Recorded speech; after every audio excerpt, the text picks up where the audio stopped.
మన దేశంలోనే పుట్టి మన దేశంలోనే ఉంటూ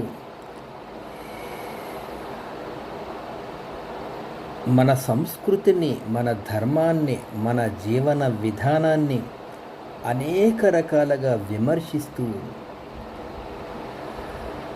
మానసిక, భౌతిక, బౌద్ధిక దాడులు చేసేవారు చెలరేగిపోతున్నారు.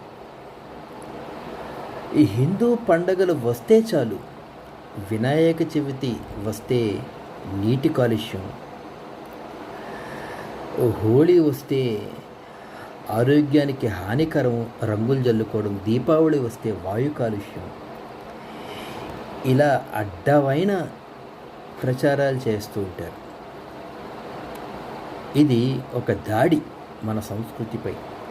ఇటీవల ఈ దాడి తీరు మారింది.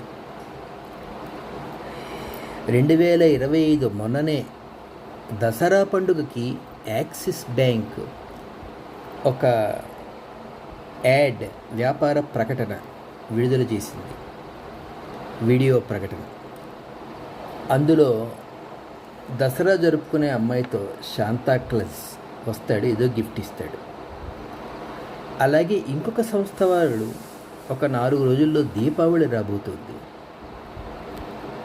దీపావళి షాపింగ్ మాల్లో శాంతాక్లాజ్ వస్తాడు, చిన్న పాపకి గిఫ్ట్ ఇస్తాడు. మన పండగలకి ఆ కెరస్తానీ శాంతాక్లాజ్ ఏంటి? ఇదొక దాడి, మతపరమైన, ధార్మికపరమైనటువంటి దాడి. ఈ దాడిని ముక్త ఖండంతో ఖండించాలి. కొంచెం చెప్పాలంటే ఎదురుదాడులు చేయాలి.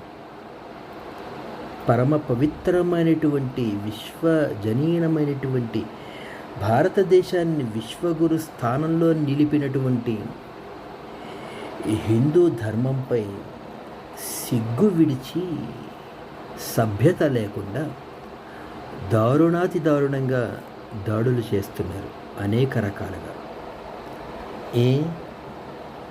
క్రైస్తవ పండగల్లో క్రిస్మస్ నాడు కానీ, గుడ్ ఫ్రైడే కానీ హిందూ దేవతల్ని తీసుకుని కూర్చోపెట్టి ప్రకటనలు చేయలేమా? ఈ హిందువులు తమ ధర్మానికి, సభ్యతకి కట్టుబడి మర్యాదగా ఉన్నప్పుడు ఈ హిందువుల పట్ల, హిందూ ధర్మం పట్ల గౌరవప్రదంగా ప్రవర్తిస్తే అందరికీ మంచిది. అది సభ్యత కూడా.